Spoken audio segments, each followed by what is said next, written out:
ফকিন্নির ঘরের ফকিন্নি ফেরাউন মানুষের জমিনের শশা কেটে কেটে টুকরি ভরে মাথায় নিয়ে নিয়ে মিশরে বিক্রি করে কিছু টাকা পাইছে।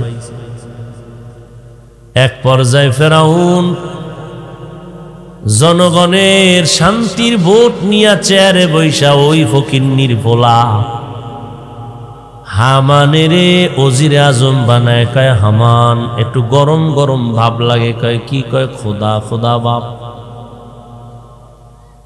কি করবা, কয় দাবি করব, কয় করো, বলে আনা রব্বুকুমুল আ'লা। দাবি করলে আবার ছোট খোদা দাবি করে, কে বড় নাই করি, আমি শুধু খোদা না, সব থেকে বড় খোদা। সেই ফেরাউনের লোহিত সাগরের পানিতে চুবাইয়া শেষ। কত বড় চালাক, কত বড় বাহাদুর, কত বড় পণ্ডিত ওই নমরুদ, ওই কারুন, ওই ফেরাউন। যেই নমরুদ দা ক্ষমতার চেয়ার পাইয়া গরম হইয়া কয় আল্লাহ রে মেরে ফেলবো, ঝামেলা শেষ।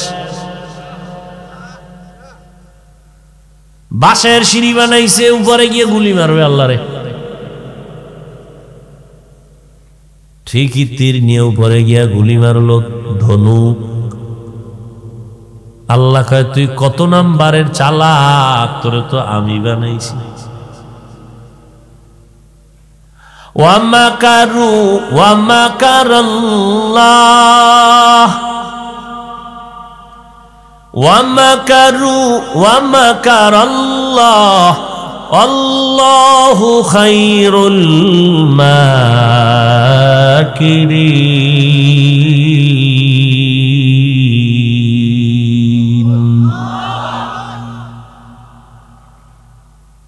আল্লাহ একটা প্রাণীর লাগাই দিছে, রক্ত লাগছে, তীর ধনুকের মাথায় নিচে একা দেখ এই রক্ত আল্লাহরে মেরে চলে আসছে।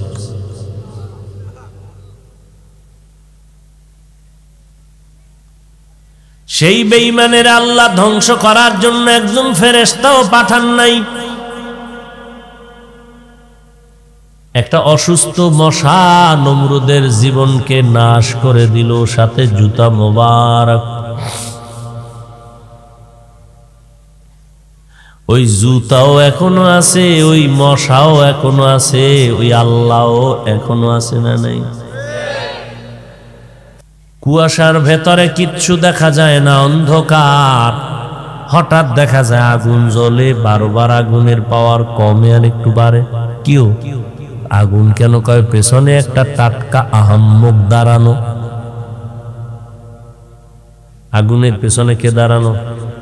আহাম্মক, চূড়ান্ত গাদ্দার পেছনে দাঁড়ানো। ও দাঁড়ায় দাঁড়ায় মোমবাতিটারে টানতেছে। কি পরিমাণ বেহায়া হলে জান্নাতের বাগানে আসার সময় বিড়ি টানে, যাওয়ার পরেও বিড়ি। ঘরের থেকে আসছে, ওয়াজে যায়, কপাল বড় খারাপ, প্যান্ডেলে ঢুকতে পারে না, দোকানের আড্ডায় বসে বসে বসে বসে কবিরা গুনাহ করে। আর একদল প্যান্ডেলে ঢুকছে ঠিক, তবে কপাল খারাপ, বয়ান শুনতে পারে না, গজবের মোবাইলে গ্রাস করে নিয়েছে। আর একদল কপাল পরা বসে আছে, 2 ঘন্টা 3 ঘন্টা বয়ান শুনবে, 5 মিনিটের জন্য সময় দিয়ে মোনাজাতটা দিতে পারবে না, নিঃসন্দেহে কপাল পোড়া। মোনাজাতের আগে দেখবেন দৌড় আর দৌড়, পাগল হয়ে গেছে। আমলের তো কোনো কিছুই নাই, এমনেই তো নাচ নেওয়ারা বুড়ি, আরো যদি পায় ঢোলের বাড়ি। এরে যুবক, পর্দার আড়ালের আম্মা জানেরা, বোনেরা, ও বৃদ্ধ বাবাজি, আল্লাহ দয়া করে কোরআনের বাগানে নিয়ে আসছে, তুমি বাহাদুরি করে কেউ আসতে পারো নাই। কে আনছে? আমার মাওলায় দয়া করে ঢুকায় দিছে। কান্না নিয়ে তওবা না করিয়া এই ময়দান ছাড়িও না রে বাবা। মাওলার কাছে দিলটারে ফিরায় দাও আর আল্লাহরে বলো, আল্লাহ এই ময়দানে তো অবশ্যই তোমার রহমত আসতেছে, কারণ আমার আল্লাহ কয় ও ফেরেশতারা জানায় দাও এই ময়দানে যারা বসছে সব গুনাহগুলো আমি মাফ করে দিলাম।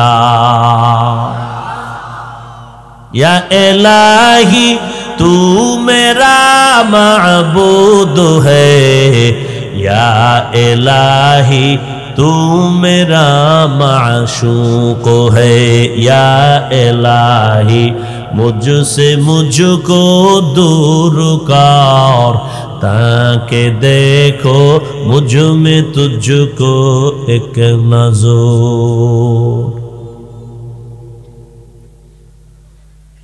সাহায্য ছাড়া চলা যাবে না। জান্নাতের টিকিট যদি নিতে হয় জমিনে বসিয়েই জান্নাতের টিকিট রেডি করো, তবে একা একা পারবা না।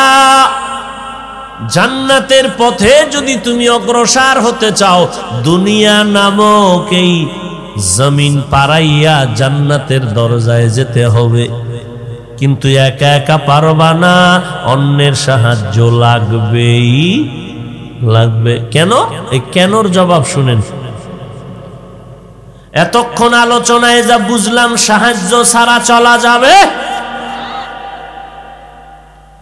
কেন সাহায্য লাগবে?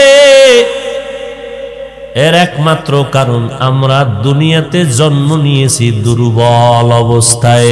ওয়া খুলিকাল ইনসানু যাঈফা। আল্লাহ বলেন আমি ইনসান জাতি বানাইলাম বড় দুর্বল করে। আমাদের মতো দুর্বল কোনো প্রাণী নাই। মশা আমাদের থেকে শক্তিশালী, আমরা মশার কাছে দুর্বল, পিপিলিকার কাছেও দুর্বল, বাতাসের কাছেও দুর্বল, আলোর কাছেও দুর্বল, অন্ধকারের কাছেও দুর্বল, খানার বেলায় দুর্বল। একটা মশায় যদি হরতাল ডাক দিয়ে আমগোর সাথে রাগ করে বলে একটা আদম সন্তান ঘুমাতে দিব না, আমাদের কপালে আর ঘুম হবে না। এত দামি মশারি কিনলাম, এর বড় ভিতরে মশার গানের আওয়াজ। কি ভাওয়ার এই মশার! নমরুদ্দের পর্যন্ত কাট কিরে লাইছে। নাক দিয়ে ডুইকা চান্দির গোড়ায় বয়ে বয়ে ফাঁকে ফাঁকে একটা মিস কল, আর মাথা গরম হয়। ঔষধ হালুয়া কোনো কাম হইতেছে না। ফট করে জুতার লগে বাড়ি খেয়া মাথাটা ঠাস করে ঠান্ডা হয়ে গেছে। নমরুদ দেখায় জুতার ভিতরে এত বরকত, এটা তো আগে জানি না। বাইন্দাতে মাথা, মাথায় জুতা লাগে তো ঠান্ডা, আবার জুতা সরায় তো গরম। কেমন সান কপাল, যেমন তেমন কপাল। ভাইয়ের জুতা মাথায় দিলে মাথা হিমেল হয়ে যায়। নমরুদ বলে জুতার বাড়ি বন্ধ করিস না, বলে এই কামটা কে করবে? কয় টাকা দিয়া কর্মচারী রাখ, ওর কাজই হলো ফাঁকে ফাঁকে জুতা মারবে। বেতন দিয়া কর্মচারী রাখলো, এই কর্মচারী জুতার বাড়ি দিতে ভুল করবি না, যত জোরে মারবি বেতন বাড়ায় দিন। ভাইরা আমার, ওই একটা মশার এত পাওয়ার, একটা কুত্তার এত পাওয়ার নাই। প্রধানমন্ত্রীর সাথে দেখা করতে মশার কোনো অনুমতি লাগে না, কুত্তার লাগে। সংসদ ভবনে মশা ঢুকতে কোনো পাওয়ার, কোনো অনুমতি। র‍্যাব পুলিশ যদি বলে বেয়াদব ঢুকলি কেন, অনুমতি নিছত নি, টের ভাবি 3 মিনিট পর সিপাহি যখন ঢুকবো। এক মশার ভাওয়ারে লক্ষ লক্ষ মানুষের পেটের ভাত জমে। এক মশাকে কেন্দ্র করে লক্ষ লক্ষ মানুষের পেটের খানা যোগায় এক মশায়। কয়েলের ফ্যাক্টরি মশাকে কেন্দ্র করে। কি পরিমাণ কর্মচারীরা ধান্দা করে সেই কয়েল লইয়া, মাস শেষ বেতন খায়। কাম কি? মশার লগে যুদ্ধ। স্প্রে কোম্পানিতে কাজ করে, মশারে থামাইতে না। আরে বাপরে বাপ, এটা কামান বিমান কোনোটাই না। এরপরে বানাইছে যে কি, আরে কারেন্টের ব্যাট, কোনো কামই হয়। এই ব্যাট দিয়ে ঘুরাইতেছে, এর মধ্যে একটা দিয়ে দৌড়, জাগাত ফুলে গেছে, সাদা চামড়া লাল বানাইছে। মানে ইনজেকশনটা দিতে দেরি, রক্ত নিতে দেরি না। এ মশা কানের সামনে ঘুরে, নাকের সামনে ঘুরে, কোন সময় আমি যখন অচেতন, নমরুদ্দের নাক দিয়ে ঢুকছিল মশা, আমগো নাক দিয়ে ইচ্ছা করলে পারে না। এবার খুঁজো তো কে ফিরেছে ওরে। কাদের কুদরত দারি বর কামাল, আন্তা রব্বি আন্তা হাসবি যুল জালাল, তুহি কাদের জলিলুল্লাহ জাহাদার, বহর হালে তুহি মেরা নেগাহদার। আমরা খানার বেলায় দুর্বল।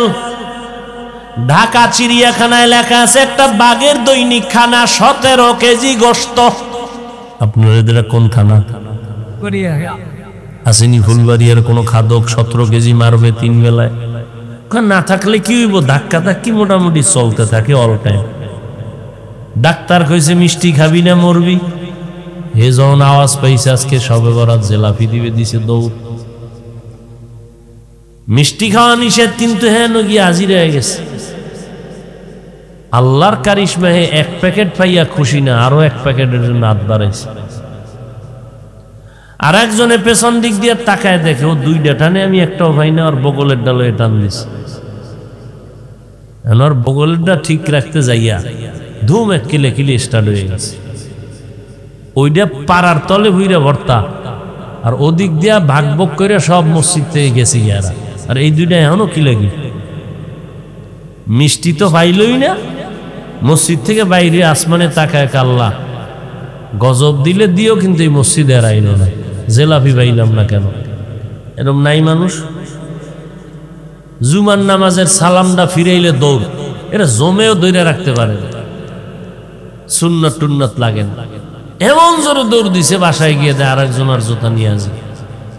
ধরা খাইলে তোমার টেস্ট করছে, বাঙালি তো, ধরা না খাইলে জুতা গেছি। এই হলো আমাদের নামাজের হালাত। একটা বাঘের খানা 17 কেজি গোশত। কোহে কাপ, একটা পর্বতমালায় একটা প্রাণী থাকতো সিমর, যেই প্রাণীটার দৈনিক খানা 40টা মোটা তাজা হাতি। বড় বড় সমুদ্রে বড় বড় নীল তিমি আছে, তিমি মাছ নীল। একটা তিমি মাছের দৈনিক খানা 1000 কেজি চিংড়ি মাছ। এরকম তিমি আছে কত। গর্তের পিপিলিকারে আল্লাহ খাওয়ায়, মশারে খাওয়ায়, অথচ আশরাফুল মাখলুকাত মানুষ কেন না খাইয়া কষ্ট পাও? জঙ্গলের একটা প্রাণীও না খাইয়া মরে না, সমুদ্রের কোনো মাছ না খাইয়া মরে না, আকাশের উড়ন্ত পাখিরাও না খাইয়া মরে না। মানুষ দামি মানুষ হইয়া কেন না খাইয়া কষ্ট পাও? এর একমাত্র কারণ মানুষ বড় নিমক হারা। আল্লাহর দেয়া পানি, আল্লাহর দেয়া বাতাস, আল্লাহর দেয়া চন্দ্রের আলো, সূর্যের আলো সব খাইয়া আল্লাহরে গালি দেয়। নামাজ নিজেও পড়ে না, যারা পড়ে তাদেরও পছন্দ করে না। নিজেও পাগড়ি পরে না, যারা পড়ে তাদেরও পছন্দ করে না। নিজেও জিকির করে না, যারা জিকির করে তাদেরও পছন্দ করে না। নিজেও হালাল খায় না, যারা হালাল খাবে তাদেরও পছন্দ করে না। নিজেও দাড়িটা লম্বা করে না, যারা দাড়ি লম্বা করে এদেরকেও পছন্দ করে না। এই রকম নিমক হারাম এই জমিনে আছে না নাই? जिंदगी में बंदगी तू करना है, जिंदगी में बंदगी तू करना है, जिंदगी बे बंदगी शर्मिंदा है, जिंदगी बे बंदगी शर्मिंदा है।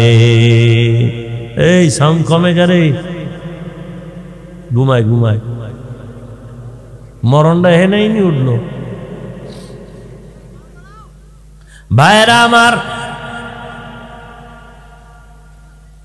আল্লাহ বলেন সাহায্য ছাড়া চলতে পারবা না, তার একটা কারণ তুমি জন্মগতভাবে দুর্বল। মেধার দিক থেকেও আমরা দুর্বল, খানার বেলায় দুর্বল, পাওয়ারের বেলায় দুর্বল, হাঁটার বেলায় দুর্বল, ঘুমের বেলায় আমরা দুর্বল, শক্তির বেলায় আমরা দুর্বল। ধর্মীয় লাইনে আমাদের মেধা কম, দুনিয়ার লাইনেও মেধা কম। 5টা MBBS ডাক্তার সার্টিফিকেট টাইট, এরপরও এক ডাক্তার আর একজন ডাক্তারের কাছে দুর্বল। ডাক্তার সাহেব আমার ফ্যাটের বিষ একটু সমাধান করেন। আমি তো ফ্যাটের ডাক্তার না, MBBS ঠিক, তবে আমি নাক কান গলা নিয়ে গবেষণা করেছি, ওই বিষয়ে আমি দুর্বল। আবার নাক কান গলার কাছে গিয়া যদি বলো ডাক্তার ফ্যাটটারে ঠিক করো, এই বিষয়ে আমি দুর্বল।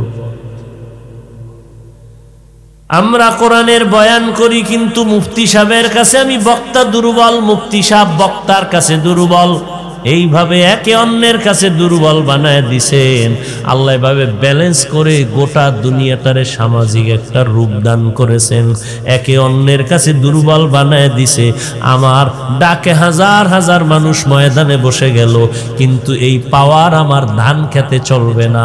আমি যদি পাওয়ার দিয়ে বলি চাল দিয়া যা, ডাল দিয়া যা, বিনা টাকায় জীবনে ঘরে খানা হবে না। আমার গরিব চালওয়ালা ধানওয়ালার কাছে গিয়া মাথা নত করতে হবে। আল্লাহ কয় তুই চেয়ারে বৈশা যেই পরিমাণ গরম হইছো, মাছওয়ালার কাছে গিয়া ওই পরিমাণ নত হইয়া নিজের অহংকারকে জবাই করে দিয়া দে।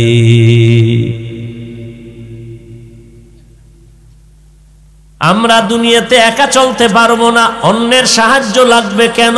1 নাম্বার তার কারণ আমি জন্মগত দুর্বল। নাম্বার 2, যেই দুনিয়াতে থাইকা আমি নেক আমল করব, জান্নাতের পথে আগাবো, ওই দুনিয়া নামক গ্রহটাও দুর্বল। এ জমিনটা বড় নাপাক, যেদিকে চোখ খুলি সেদিকেই নাপাক। দুনিয়ার পরিবেশটা বড় নাপাক। মুসল্লি মসজিদে ঢুকছে ঠিক, তবে মদিনার সাথে কালেকশন নাই।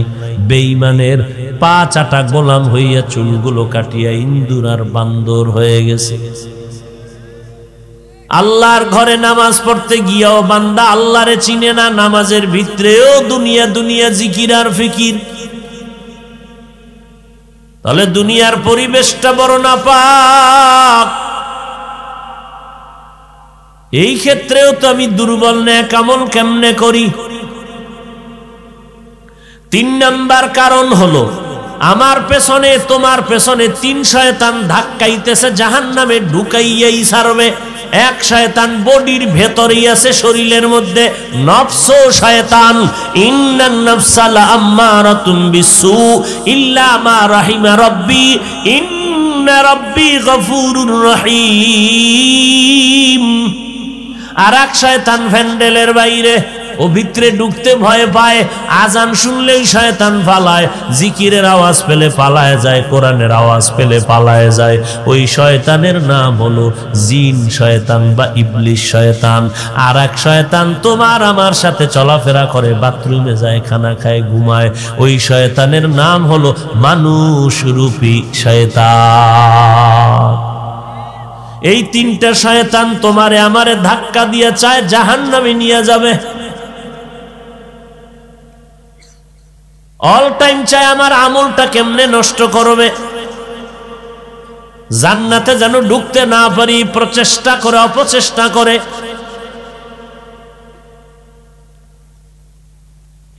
এই 3 শয়তান আমাকে পেছনে টানে, ওদিকে জমিনটা নাপাক, ওদিকে আমি দুর্বল। এমতো অবস্থায় যদি অন্যের সাহায্য না নেই, আমি জান্নাতের পথে চলতে পারবো না। কেউ পারে নাই, সামনেও কেউ পারবে। সাহায্য যে নিব, অন্যের সাহায্য বলতে কার সাহায্য নিব যদি আপনাদের জিজ্ঞাসা করি, আপনারা 2 হাত 2 পা উঁচু করে বলবেন আল্লাহর থেকে নিব। না, আপনাদের দাবি মিথ্যা।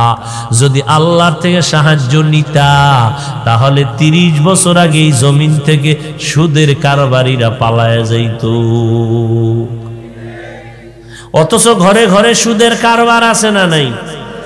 24টা ঘন্টা মায়ের সাথে জিনার গুনায় লিপ্ত সুদখোরেরা। নামাজ পড়লে কবুল হবে না, জিকির কবুল হবে না, দান করলে সওয়াব নাই, মাদ্রাসা বানাইলে সওয়াব নাই, সুদের খাতায় নাম লেখাইয়া হজ করলে সওয়াব নাই, মাদ্রাসা করলে সওয়াব নাই, মোনাজাত দিলে কবুল হবে না, তওবা না করে কবরে গেলে চিরস্থায়ী জাহান্নামী। এরে নবীর উম্মতের দল, সাহায্য ছাড়া চলার উপায় নাই। আল্লাহর থেকে সাহায্য নিব এই কথা মিথ্যা, কারণ আমরা আল্লাহর কাছে সাহায্য চাই না। একজনে কয় কেন চাই না হুজুর জানেন কি? না, আল্লাহর আবার পছন্দই হয় না। আর একজনে কয় না হুজুর চাইছি, দেখছি আল্লাহ দেয় না, হুদা চায় লাভ আছে, অনেক চাইছি দেয় না, এজন্য চাওয়াই বন্ধ করে দিয়েছে। আমি বলবো বাবা, তোমাকে আমাকে বিবেক দিয়েছেন আল্লাহ, বিবেক দিয়ে একটু হিসাব মিলায় দেখো, সাহায্য এমন একজন থেকে চাইও, চাইতে দেরি পাইতে দেরি না। তবে যার থেকে চাইবা তার 3টা গুণ থাকা লাগবে, 3টা দুর্বলতা থাকা যাবে না, থাকলে জীবন যাবে, সাহায্য পাবা না। 1 নাম্বার দুর্বলতা, যার থেকে সাহায্য চাইবা দেখতে হবে তার কোনো পিছনে টান আসেনি। যদি পিছনে কেউ টানতে থাকে তোমার চাওয়া পূরণ হবে না। এইবার দুনিয়াতে কইজা দেখো এমন একজন মানুষ আসেনি যার পেছনে টান নাই। আমার সন্তান আমারে পেছনে টানে, মা টানে, বাবা টানে, ভাই টানে, সবাই টানে, দেও দেও দেও দেও, দিয়া দিয়া দিয়া গরিব হইছি, এরপরও শান্তি নেই, দোয়া নাই কারো। না, মনের মতো ভাই না। তাহলে পিছনে টান নাই এমন কোন পৃথিবীতে মানুষ নেই। দ্বিতীয় দুর্বলতা, যার কোনো অভাব নাই। এবার সারা দুনিয়াতে একটু ব্রেন খাটায় দেখো তো, দুনিয়াতে যার অভাব নাই এরকম কে আছে? 2-1 পাওয়া যাইব খুঁজা।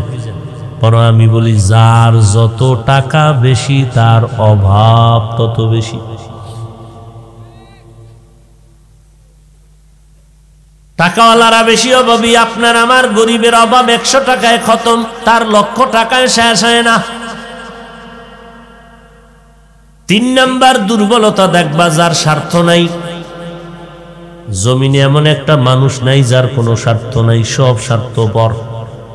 2 জন মানুষ পাইছিলাম যাদের স্বার্থ নাই, একজন হলেন আমার মা আর একজন হলেন আমার বাবা। কিন্তু বাংলাদেশ প্রমাণ করে দিল ওই মা বাবা ও স্বার্থ ছাড়া কিছু বোঝে না। মা বাবায় স্বার্থের টানে সন্তানের বিরুদ্ধে মামলা দিছে থানায়। কত মা সন্তানের জবাই করে, কত বাবা সন্তান মাইয়ারে। ওই কয়েকদিন আগেও শোনা গেল মেয়েটারে নিজের স্ত্রী রূপে গ্রহণ করিয়া অন্যায়ভাবে অত্যাচার করেছে নিজের মেয়েকে বাবায়। এই কয়েকদিন আগের খবর শুনছি, আগে তো আছে। এই উডোকাতরায় সমস্যা। ওই যে শুরুতে বলছি বদনসিব বয়ান শুনবে, 5 মিনিট ধৈর্য ধরে মোনাজাতটা দেওয়ার ভাগ্য হবে না।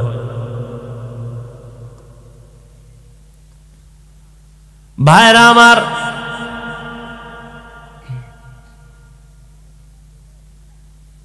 তাহলে স্বার্থ ছাড়া দুনিয়াতে কেউ নেই, সব স্বার্থপর। আমি হুজুরও স্বার্থ, আপনিও স্বার্থপর।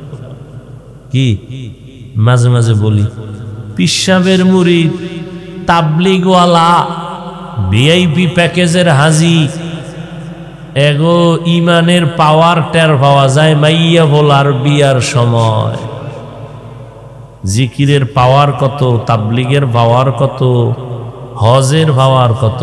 তলে তলে কিচ্ছু চাই না, ওদিকটা যৌতুক ক্লিয়ার হয়ে গেছে। গায়ে হলুদ, ধুমধাম, 5 তলা বিল্ডিং কাঁপতেছে রাত 12টার পর। ইমাম সাহেব কয় কিও হাজি সাহেব, আওয়াজ আসতেছে, ঘুম নষ্ট, কি ব্যাপার? কয় হুজুর আপনি কি দাওয়াত পান নাই? আমার ছাদের ভিতরে গায়ে হলুদের নাচ গান চলে। কামনে কেন নিছে? কয় না ফোলা পানে কি করে ওটা হইয়া লাভ নাই, আমি তসবি টানতেছি রাস্তায় রাস্তায়। হাজি ভিআইপি প্যাকেজের হাজি, আলহাজ না করলে চান্দি গরম হয়। এবারে টাকা দিয়ে হজ করতে হাজি হবি না মানি? বুঝেন কেমন হজ কবুল হইছে। আর এই মক্কায় যাইয়া বাইতুল্লাহ দেখবে, কানবে, দোয়া কবুল। হ্যাঁ কি ওই যে গজব একটা লগে লই গেছে, মানুষের দেখা এই টের পাইছেন নি আমি হজরে আসদের সিফাই বয়ে দিছি।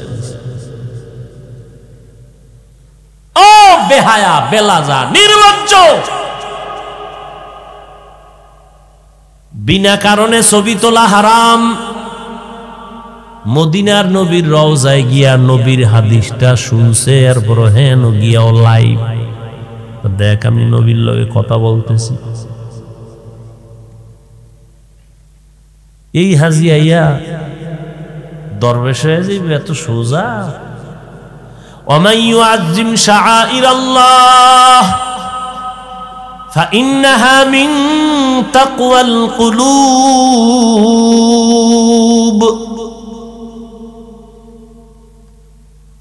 স্বার্থ ছাড়া দুনিয়াতে কোনো মানুষ নাই, অভাব ছাড়া কোনো মানুষ নাই, পেছনে টান ছাড়া কেউ নাই।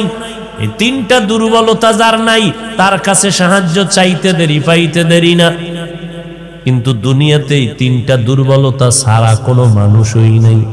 খুঁজা টুইজা দেখলাম একজন পাওয়া যাবে যার মধ্যে স্বার্থ নাই, অভাব নাই, পেছনে টান নাই, তিনি আমার আল্লাহ। ইয়া আইয়ুহান নাস আনতুমুল ফুকারাউ ইলাল্লাহ ওয়াল্লাহু হুয়াল গনিয়্যুল হামিদ।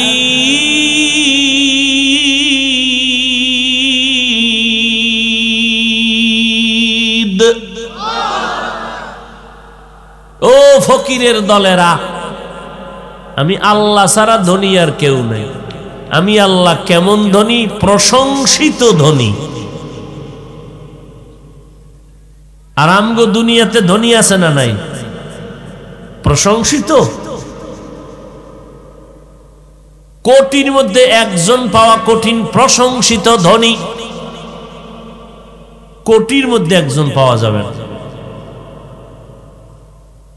আল্লাহর কাছে প্রশংসিত ধনী হওয়া বড় কঠিন বিষয়। এরে আল্লাহর গোলাম, এতক্ষণ আলোচনায় আমরা দুইটা জিনিস স্পষ্ট হয়ে গেলাম। সাহায্য ছাড়া চলা যাবে, সাহায্যটা কার থেকে নিব এইটাও সিদ্ধান্তে পৌঁছতে পারলাম।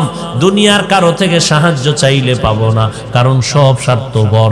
নিজের পেট বইরা থাকলে দিবে, নাইলে দিবে না। ওই বড় বড় বাবার নামে গরু জবাই দিছে, খাওয়াইবে বাবার দোয়া। সব ভিআইপি প্যান্ডেলের ভিতরে সব ভিআইপি সুদখোরেরা বয়া রইছে, গরিবের দাওয়াত নাই। বড় লোকেরা খাইয়া টাইয়া ফালাইয়া দিলে এবার কয় গরিবের ডাইকা এগুলো দিয়া দাও।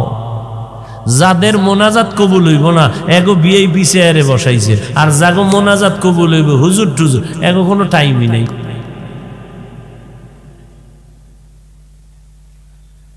তাহলে সিদ্ধান্তে পৌঁছতে পারলাম তিনটা দুর্বলতা নাই কার? জোরে বলেন। তাহলে এবার সাহায্য চাবো কার কাছে? হ্যাঁ, বাকি আর এক সিদ্ধান্ত রয়েছে, কেমনে চাবো? চেয়ারম্যান সাহেবের থেকে আমার সাহায্য লাগবে। মাদ্রাসায় 50 বস্তা চাল, চেয়ারম্যানের রাস্তায় ভাইয়া গাটটা ধরে বললাম, চেয়ারম্যান আমারে চিনসনি? হ্যাঁ, 50 বস্তা চাল দিয়ে দাও মাদ্রাসায়। দিব না জুতা মারবো? তো চেয়ারম্যান থেকে আপনি 50 কেন 100 বস্তা চাউলও আনতে পারবেন, নিয়ম অনুযায়ী অ্যাপ্লিকেশন করেন। আর চেয়ারম্যান তো স্বার্থপর, আল্লাহ স্বার্থপর, তা আল্লাহ দিবে না কেন? আল্লাহ কয় লাইন মতো চা, চাইতে দেরি পাইতে দেরি না। কয় লাইন কি? কয় দুইটা জিনিস অর্জন করে, দুই পদ্ধতি এক জায়গায় করে চাও। 1 ধৈর্য, 2 নামাজ। বিসবরি ওয়াসসালাহ। নামাজও নাই, ধৈর্যও নাই, সাহায্য কি পাইবা? নামাজও নাই, ধৈর্যও নাই।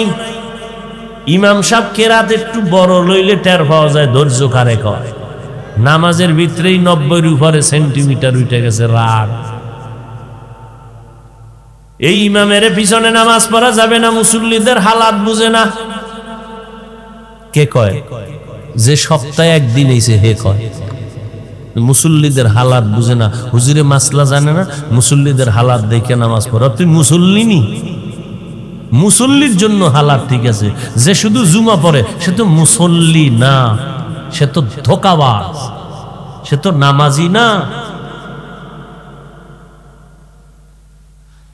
আহা, ধৈর্যের মাধ্যমে, নামাজের মাধ্যমে সাহায্য প্রার্থনা করো।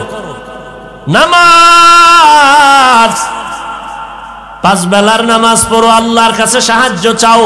ফজরের নামাজ পড়ি, আল্লাহর কাছে সাহায্য চাও। আল্লাহর কোরআন পড়ো, সূরা ইয়াসিন পড়ো। আবার মাগরিবের নামাজ যদি সময় পাইয়া পড়ো, মাগরিবের পরে সূরা ওয়াকিয়া তেলাওয়াত করো। জোহরের নামাজে সূরা রহমান বা সূরা ফাতাহ তেলাওয়াত করো। আসরের নামাজের পরে সূরা নাবা বা দুখান তেলাওয়াত করো। এশার নামাজের পরে সূরা মুলুক তেলাওয়াত করো। এইভাবে মাওলার কাছে চাইতে থাকো। আমার মাওলা হয়তো কোটিপতির মতো তোমারে রাতারাতি দিবে না, আল্লাহ অল্প দিবে, কিন্তু অল্পের ভেতরে কোটির থেকেও লাভবান বেশি হইবা। আল্লাহর কাছে চাও, নামাজ পড়ো, চোখের পানি ছেড়ে কান্না করো। কই নিজে একটু নামাজ টামাজ জিকিরের ধাক্কা টাক্কা আছে, বউ পড়েনি, খবর আছে? মাইয়া নামাজ পড়েনি, পর্দা করেনি, ছেলে নামাজ পড়েনি, পর্দা করেনি, কোরআন পড়তে জানেনি, ঘরের মধ্যে পর্দা রক্ষা হয়নি। মদিনার নবী বলেন, ঘরের মধ্যে যেই নারীরা মাথায় কাপড় রাখে না, ওই ঘরে রিজিকের বরকত থাকে না। ও তাবলিগওয়ালা ভাই, ও জিকির করনেওয়ালা ভাই, ও হাজি সাহেব, যেই বউ ভাত পাকাইয়া খাওয়ায়, অজু সহকারে রান্না করেনি, জিগায়েন আজকে বাসায় গিয়া। মাথায় কাপড় ঠিক মতো আম্মাজান রাইখা পাকটা কইরে দেয়নি স্বামীরে? কয় হুজুর কপাল খারাপ, বউ পাকই করে না। চৌধুরী বংশের মাইয়া, খাইছি যৌতুক, এরে আগুনের দ্বারে নিলে চেহারা ঝলসে যাবে। তো কে রান্না করে? কাজের লোকেরা। আমার কপাল বড় স্বর্ণের কপাল, তো বউয়ের হাতের রান্না আমার কপালে নেই, কাজের মাইয়ার রান্না আমরা খাইয়া এরপরে টাইট করে সেজদা দিই। এরে পর্দার আড়ালের আম্মা জান, আপনারা নবীদের মা, সাহাবায়ে কেরামের মা, আউলিয়ায়ে কেরামের মা, হাফেজে কোরআনের মা। আপনারা আয়েশা রাদিয়াল্লাহু আনহার মতো নারী, ফাতেমা রাদিয়াল্লাহু আনহার মতো নারী, খাদিজা রাদিয়াল্লাহু আনহার মতো নারী। এরে আম্মা জান, মনটা কি চায় না দুনিয়াতে একটা ভালো আদর্শ সন্তানের মা হয়ে কবরে যাবেন? আয়েশা রাদিয়াল্লাহু আনহার মতো একটা গুণে গুণান্বিত হয়ে কবরে যাবেন। ও আম্মা জানেরা, আল্লাহর মোহাব্বত নিয়ে চলবেন, স্বামীর খেদমত করবেন, দুনিয়াতেও সুনাম, আখিরাতেও আপনার জন্য আল্লাহ পাক জান্নাত দিবেন। সন্তানটারে মানুষের মতো মানুষ বানায় যাবেন। সন্তানের ব্যবহারে যেন আলেমরা দোয়া করে, সন্তানের ব্যবহার পাইলে যেন এলাকার মুরব্বীরা দোয়া করে, সন্তানের ব্যবহারে খুশি হইয়া যেন সব বন্ধু বান্ধবরা দোয়া করে। এমন একটা সন্তান যদি রেখে যেতে চান, আপনার সন্তানকে এই রকম আদর্শওয়ালা বানানোর আগে প্রত্যেকটা মাকে আদর্শওয়ালা হতে হবে। এরে আম্মা জান, কয়দিন আর দুনিয়াতে বাঁচবেন জানা নাই, আল্লাহর কাছে এখনো সময় আছে, তওবা করেন, সন্তানটারে মানুষ বানান। ও যুবক বাবারা, স্কুলে পড়ো, কলেজে পড়ো, ভার্সিটিতে পড়ো, আলহামদুলিল্লাহ বাধা নাই, তবে আমার দাবি ওই জায়গায় পড়িয়াও মাওলারে ভুলিও না রে বাবা। 5 বেলার নামাজ পড়ো, নবীর তরিকা অনুযায়ী দাড়িটা লম্বা করো, মা বাবার দোয়া নিয়ে চলো, আলেমদের দোয়া নিয়ে চলো। ও যুবক, তোমার মতো কত যুবক স্কুল কলেজে পড়ে নামাজ ছাড়ে না, এরকম যুবক যুবতী আছে না নাই? তুমি কেন পারবা না রে বাবা?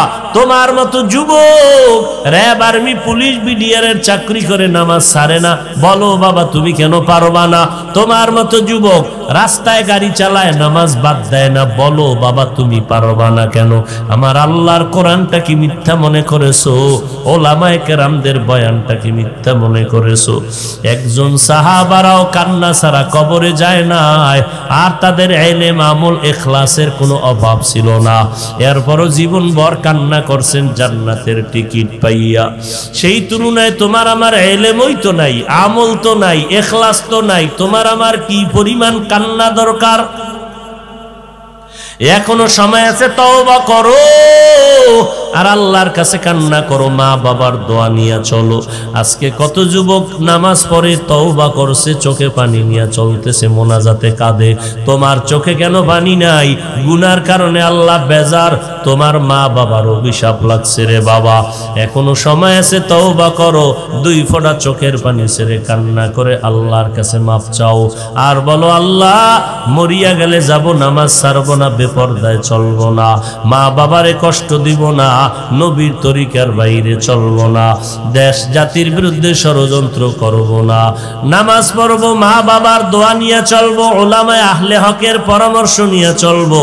ও বাবারা, যদি তওবা নসিব হয়, আল্লাহ হায়াতের মালিক, ইজ্জতের মালিক, সবার কপালে তওবা নসিব হবে না, সবাই জান্নাতও পাবে না।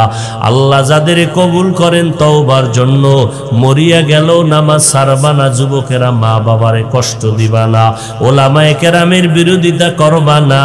তওবা করার যদি বাবা কারো নিয়ত হয়, মুনাফিকি যদি অন্তরে না থাকে, খাঁটি তওবার নিয়তে 2টো হাত আল্লাহকে দেখায় দাও। আল্লাহ হাতগুলো কবুল করে নেন, তওবা কবুল করে নেন, তওবার উপরে মজবুত হইয়া চলার মতো তৌফিক দান করেন, আমিন। আলহামদুলিল্লাহি রাব্বিল আলামিন, ওয়াসসালাতু ওয়াসসালামু আলা সাইয়্যিদিল আমবিয়াই ওয়াল মুরসালিন ওয়া আলা আলিহি ওয়া আসহাবিহি আজমাইন। ইয়া আরহামার রাহিমিন, ইয়া আরহামার রাহিমিন, ইয়া আরহামার রাহিমিন। রব্বিরহামহুমা কামা রব্বায়ানি সগীরা। আল্লাহুম্মা ইন্না নাউযু বিকা মিনাল বারাসি ওয়াল জুনুনি ওয়াল জুযামি ওয়া সাইয়্যিল আসকাম। আয় আল্লাহ, আমরা গুনার বোঝা মাথায় নিয়ে হাত তুললাম, ওলামায়ে কেরাম, মুরব্বী, হাজী সাহেবরা হাত তুলেছেন, মেহেরবানি করে আপনি আমাদেরকে মাফ করে দেন। আয়োজনকারী, সহযোগিতাকারী, দান সদকাকারীদের কবুল করে নেন, মাদ্রাসা মসজিদ কবুল করে নেন। আয় আল্লাহ, গায়বী খাজানার থেকে সব প্রয়োজনের আয়োজন করে দেন, দিলের নেক আশা পূরণ করে দেন। আয় আল্লাহ, নবীজির সুন্নতওয়ালা জিন্দেগি দান করেন, আমার কলিজার যুবকদেরকে দিনের খাদেম বানায় দেন। আয় আল্লাহ, হেদায়েতের নূর দিয়া সিনাটা ভরপুর করে দেন আল্লাহ। আয় আল্লাহ তাআলা, নবীজির সুন্নত মুআফিক চলার তৌফিক দান করেন। ও দয়ার মালিক, এই ময়দানে কাউকে খালি ফিরাইয়েন না, পর্দার আড়ালের মা বোনদের মাফ করে দেন। আয় আল্লাহ, গুনাহের প্রতি ঘৃণা জমায়ে দেন। আয় আল্লাহ, আদবওয়ালা বিনয়ী জিন্দেগি দান করেন। আয় আল্লাহ, আদবওয়ালা বিনয়ী জিন্দেগি দান করেন, মুসিবত থেকে হেফাজত করেন, মাদ্রাসা মসজিদগুলো কবুল করে নেন। আয় আল্লাহ, বাতিলের মোকাবেলায় বিজয় দান করেন, আহলে হকের ব্যানারে আপনি আমাদের বিজয় দান করেন। আয় আল্লাহ, কোরআন ও হাদিসের ইলমের নূর সিনায় দান করেন। আয় আল্লাহ, 5 ওয়াক্ত নামাজ বা জামাত আদায়ের তৌফিক দান করেন। আয় আল্লাহ, সমস্ত মসজিদ মাদ্রাসা কবুল করে নেন, গায়বী খাজানার থেকে সব প্রয়োজন মিটায় দেন। আয় আল্লাহ তাআলা, আমরা যারা হাত তুলেছি জানি না কার মা নাই, কার বাবা নাই, অন্ধকার কবর থেকে দোয়া চায়। আয় আল্লাহ, সবাইকে জান্নাত দান করেন। আয় আল্লাহ, মেহেরবানি করে বাংলাদেশ শান্তির দেশ বানায় দেন। দেশের জন্য দিনের জন্য যারা জীবন দিল মাফ করে দেন। আয় আল্লাহ তাআলা দিলের নেক আশা পূরণ করে দেন। মোবাইলের গুনাহের থেকে হেফাজত করেন, মোবাইলের গুনাহের থেকে হেফাজত করেন। আয় আল্লাহ নবীজির মোহাব্বতে আমাদের কবুল করে নেন। রব্বুল আলামিন দিলের নেক আশাগুলো পূরণ করে দেন। আয় আল্লাহ বাইতুল্লাহ নবীর রওজা জিয়ারতের তৌফিক দান করেন। গুনাহের প্রতি ঘৃণা জমায়া দেন। মা বাবা সহ আপনি সবাইকে জান্নাত দান করেন। ইয়া আইয়ুহাল্লাযীনা আমানুস্তাঈনু বিস-সাবরি ওয়াস-সালাহ ইন্নাল্লাহা মা'আস-সাবিরিন।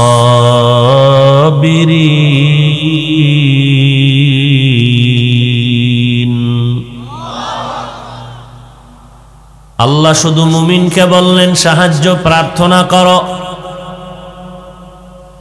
অথচ সাহায্য ছাড়া পৃথিবীর কেউ চলতে পারে না। শুধু মুমিনকে নির্দিষ্ট করলেন কেন? বেঈমানকে বলেন না কেন? এর একমাত্র জবাব, আল্লাহর জান্নাত শুধু মুমিনেরা পাবে, কোনো বেঈমান কখনো জান্নাত পাবে? আর মুমিনেরা জান্নাত পাবে, এটাও বড় কঠিন হয়ে যাবে। বলে কেমন কঠিন? মদিনার নবী বলেন, আমার আগে একটা দল ছিল বনি ইসরাইল, আল্লাহর অনেক নেয়ামত পেয়েছে। আসমান থেকে আল্লাহ পাক মান্না সালোয়া পাঠাইছেন আর খাইতো। সন্ধ্যাবেলা তাকায় দেখতো জমিনের মধ্যে হালুয়া আর পাখির বুনা গোশত। আল্লাহর এত নেয়ামত পাইয়া ওই বনি ইসরাইলের দল, বনি মানি সন্তান, ইসরা মানি বান্দা, ইল মানি আল্লাহ, আল্লাহর বান্দার সন্তান। ইসরাইল একটা নাম, বনি মানি ইসরাইলের সন্তানকে বানি বলে। বনি আদম মানি আদমের আওলাদ। ইব্রাহিম নবীর সন্তান ইসহাক ইসমাইল। ইসহাক আলাইহিস সালামের এক সন্তানের নাম ইয়াকুব আলাইহিস সালাম। ইয়াকুব নবীর আরেক নাম হলো ইসরাইল। ইয়াকুব নবীর পরবর্তী সব মানুষের বলা হয় বনি ইসরাইল। মদিনাওয়ালা নবী বলেন, এই বনি ইসরাইল অকৃতজ্ঞ নিমক হারামের দল, আল্লাহর দেওয়া বেশি নেয়ামত পাইয়া গাদ্দারি করিয়ারা নিজেদের মধ্যে দ্বন্দ্ব করে করে করে করে ৭২ দল হয়েছিল। কয় দল? আর আমি বিদায়ের পর আমার উম্মতের ভেতরে দ্বন্দ্ব আর হিংস্র আক্রমণ করিয়া মুসলমান মুমিনের মধ্যে আরো এক দল বেড়ে যাবে। কয় দল হইব? কুল্লুহুম ফিন্নার ইল্লা মিল্লাতান ওয়াহিদা। সব ৭৩ দল সব জাহান্নামে যাবে, এক দল জান্নাতে যাবে। কিলা মান হিয়া ইয়া রাসূলুল্লাহ। সাহাবায়ে কেরামদের কেউ বললেন, পয়গম্বর, যেই মুমিনের দলটা জান্নাতে যাবে তাদের পরিচয় কি? নবী বলেন, দুইটা। মা আনা আলাইহি ওয়া আসহাবি, আমি মুহাম্মদের যারা মানবে আর আমার হাতে গড়া সাহাবায়ে কেরামের যারা মেনে চলবে, এই দুইটা গুণ নিয়ে যারা জীবন চালাবে এই দলটা জান্নাতে যাবে। আর যারা মুহাম্মদকে মানবে, মুহাম্মদের আদর্শ মানবে না, সাহাবায়ে কেরামের মানবে না, এই রকম ৭২ দল মুমিন মুসলমান দাবি করিয়াও জাহান্নামে যাবে। ৭২ দল জাহান্নামী মুমিন মুসলমান, আর এক দল মুমিন হবে জান্নাতি। ওই দলের পরিচয় মানবে না, সাহাবায়ে কেরামদের কেউ মেনে চলবেন। অতএব যারা ওমরে ফারুকের বিরুদ্ধে কথা বলে কয় ওমরে ফারুক ভণ্ড বেদাতি, নাউজুবিল্লাহ, না ওমরে ফারুকের ভণ্ড বেদাতি বলার মতো বেঈমানেরা সাহস না পেলেও আমগো সোনার বাংলায় মাওলানা সাহেবরা সাহস পায়। কেন ওমরের উপরে মাওলানা সাহেব এত খেপে গেল? কয় ওমরে ফারুক তারাবি 20 রাকাত বানাইছে, মুহাম্মদ বানায় নাই। ওমরের 20 রাকাত তারাবি আমরা পড়তে পারি না, চাই না, এই জন্য ওমরের আমরা মানতেও পারি না, তিনি বেদাতি ভণ্ড। অথচ আল্লাহর নবীর হাতে গড়া সাহাবা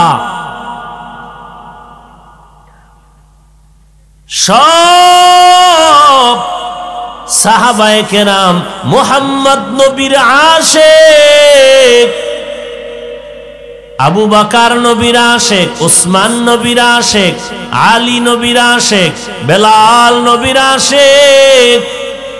কিন্তু মুহাম্মদ তিনি একজনের আশিক।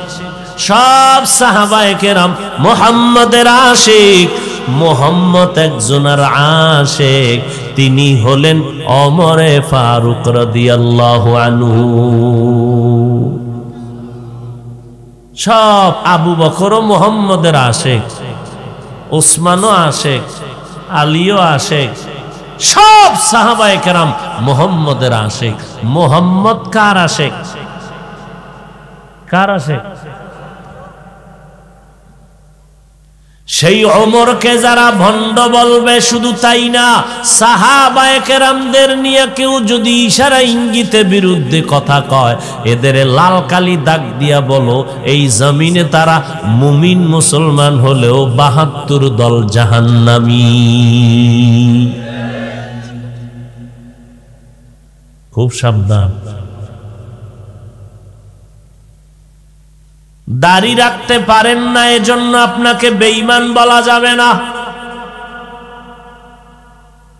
কিন্তু দাড়িকে যদি কটাক্ষ করেন তো আপনি বেঈমান। আপনি নামাজ পড়তে পারেন না, এজন্য আপনি বেঈমান না। কিন্তু নামাজের যদি বৃদ্ধাঙ্গুলি দেখান তো আপনি বেঈমান।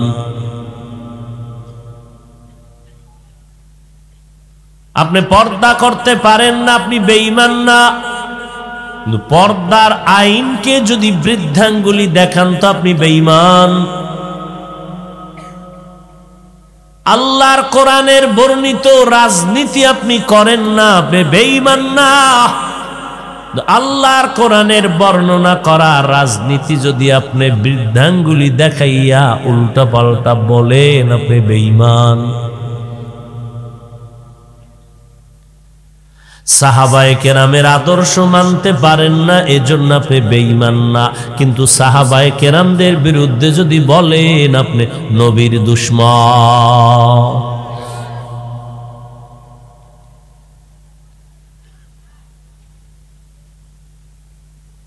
আল্লাহর নবী বলেন, জান্নাত শুধু মুমিন পাবে, আর কেউ পাবে না। তবে মুমিনের মধ্যে মাত্র এক দল পাবে, ৭২ দলেরা জাহান্নামে যাবে। ঈমান থাকার কারণে ৭২ দলওয়ালারাও জান্নাত পাবে এক সময়, যথেষ্ট ফিদা হওয়ার পরে। ও আল্লাহর আশিক বান্দারা, আল্লাহ বলেন আমি জান্নাত মুমিনের দিব, আর ওই জান্নাতটার টিকিট নিতে হবে দুনিয়াতে বসে। ইন্নাল্লাহ আশতারা মিনাল মুমিনিনা আনফুসাহুম ওয়া আমওয়ালাহুম বিআন্না লাহুমুল জান্নাহ। আমি মুমিনের জান মাল কিনে নিয়েছি, বিনিময়ে মুমিনের জান্নাত দিয়েছি। বেহেশত আজা কে আজারে নবাসত, কাছে রাবা কাছে কারে নবাসো।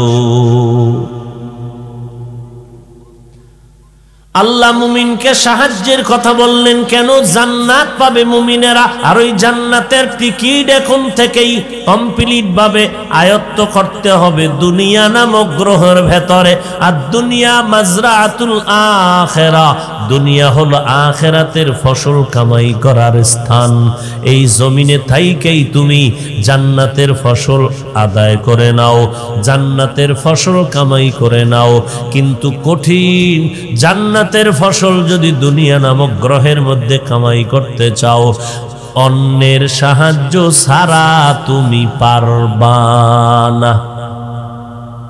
কোন পণ্ডিতিতে চলবে? তুমি কয় নম্বরের পণ্ডিত? ফেরাউনের থেকে বড়, নমরুদের থেকে বড়?